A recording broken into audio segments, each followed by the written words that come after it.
My baby monitor, usually a comforting hum, suddenly crackled with a chilling whisper late last night.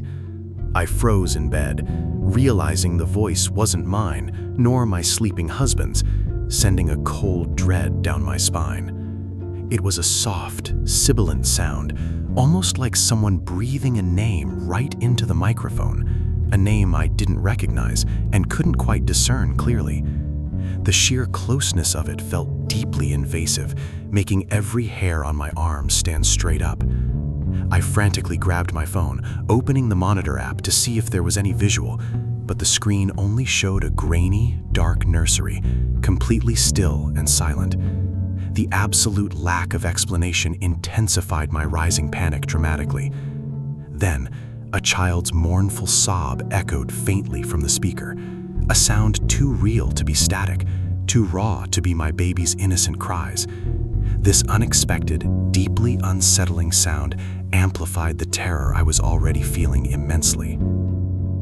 My heart pounded against my ribs as I crept towards the nursery door, every creak of the floorboard sounding deafening in the oppressive silence of our dark house. The overwhelming urge to protect my child propelled me forward nervously.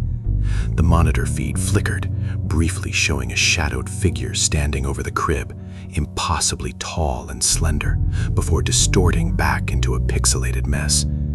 My breath hitched in my throat as disbelief battled with paralyzing fear.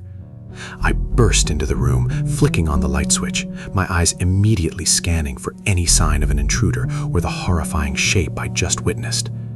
The nursery was empty, toys scattered, but no one else present at all. My baby was sound asleep, blissfully unaware of the chilling encounter, their peaceful breathing a stark contrast to the terror still coursing through my entire body. I pulled them close, clutching their small form tightly for comfort. We checked all the windows and doors, everything locked and secured, with no signs of forced entry anywhere throughout our entire house. The sheer impossibility of the situation made the entire experience infinitely more terrifying somehow. Later, reviewing the monitor footage on my phone, the audio was perfectly normal, only showing my baby's soft coos and whimpers. The terrifying whispers and the child's sob were mysteriously absent from the recording entirely.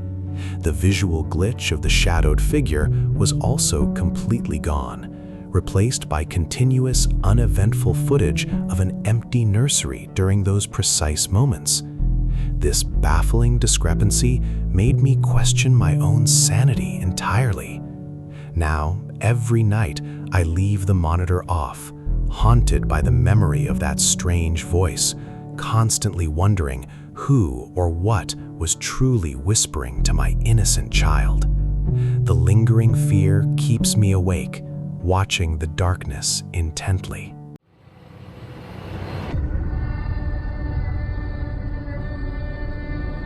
I heard it first through the nursery monitor.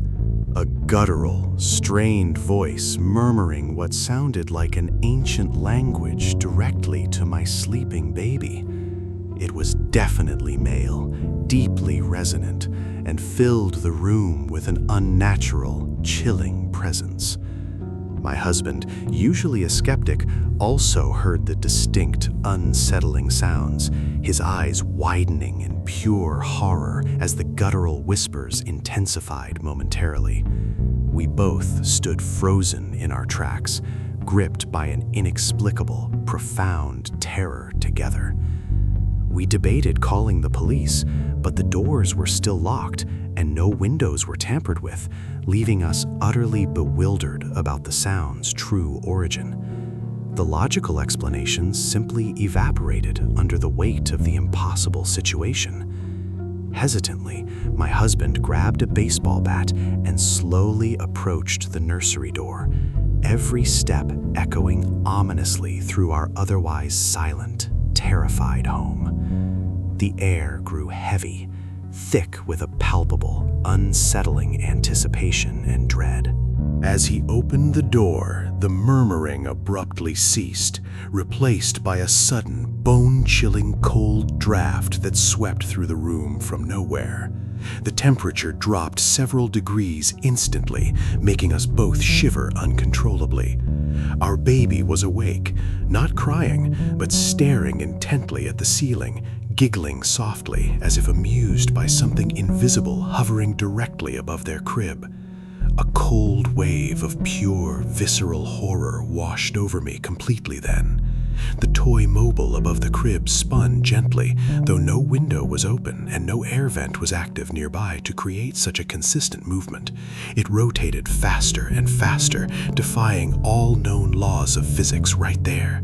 My husband, pale and shaken, quickly scooped up our baby, holding them tight while scanning the room frantically for any tangible sign of intrusion. He looked at me with an unspoken question in his deeply disturbed eyes. We decided to stay in a hotel that night, packing quickly, but even as we left, a low, distorted chuckle seemed to follow us right out the front door. The sound felt like it resonated from within the very walls. The next morning, upon returning, a single ancient-looking coin, dark and corroded, lay perfectly centered on our baby's changing table. It was unlike anything we had ever seen or owned before. On one side of the strange coin, a disturbing, unfamiliar symbol was etched, resembling a twisted skeletal figure cradling a smaller, infant-like form. The craftsmanship was eerily precise and unsettling to behold.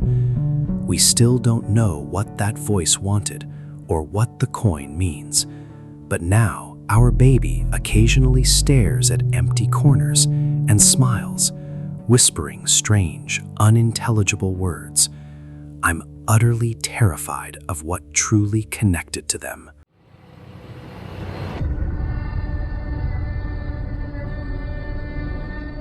My baby monitor once picked up a woman humming a lullaby, so close and clear, but it wasn't my voice, nor was it my grandmother's usual melody. The familiarity twisted into something profoundly wrong, tightening my chest with a cold dread. I went to check on my son, convinced he was awake, only to find him sound asleep, completely undisturbed by the eerie, unseen serenade. The monitor on the nightstand still played the haunting tune softly. The lullaby paused, then a sharp, guttural cough echoed through the tiny speaker, far too raspy and deep to belong to any woman I knew. It was a sound that instantly sent shivers down my spine, chillingly. I ripped the monitor from the wall socket, desperate to silence the intrusive, terrifying sound, plunging the room into an unsettling, heavy quiet once more. My hands were visibly shaking, struggling to grasp the plug firmly. That night, I heard faint, distant humming from within the nursery, no longer coming from the electronic device. It was a soft, barely perceptible melody, a phantom sound lingering in the darkness. The next morning, my son asked me about the other mommy who sings sad songs to him in his sleep sometimes. My blood ran cold, fear paralyzing me as his innocent words echoed in the silent kitchen. We moved out a week later, unable to shake the unsettling feeling of being watched, of something unseen interacting with our child. The thought of it still sends an icy wave of panic through me instantly. I still wonder about that voice and what it wanted, truly dreading the day my son might remember those sad songs and their unseen singer. The mystery haunts my darkest nightmares persistently.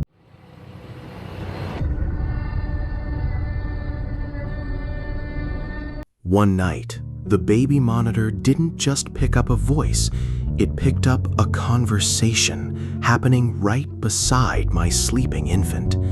Two distinct whispers, too low to discern, yet unmistakably engaged in a chilling dialogue. My blood ran cold. My husband was out of town, and I was absolutely alone in the house with my baby. The realization of my isolation amplified the terror profoundly, making my heart race uncontrollably. I strained to hear their words, pressing my ear against the speaker, until one voice, deeper and harsher, clearly uttered my child's full name. It felt like a direct, malicious invasion of my family's privacy. A bone-chilling giggle followed, then a soft thud, like something small being placed gently on the floor near the crib. My mind raced, trying to conjure a logical explanation, but finding none at all.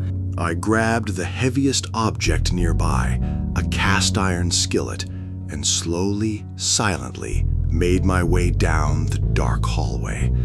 Every shadow seemed to twist into menacing shapes, escalating my profound fear intensely. Pushing open the nursery door, I saw nothing, the room eerily silent and still, my baby sleeping peacefully in their crib. The unsettling stillness was almost more terrifying than the whispers themselves somehow. Then, tucked beneath the crib, I found a child's worn, antique wooden block, carved with a faded, disturbing symbol I didn't recognize. Its presence was an undeniable, chilling testament to the night's events.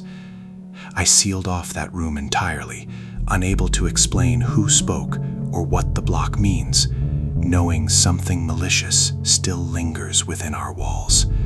The mystery of their conversation forever haunts my every waking moment.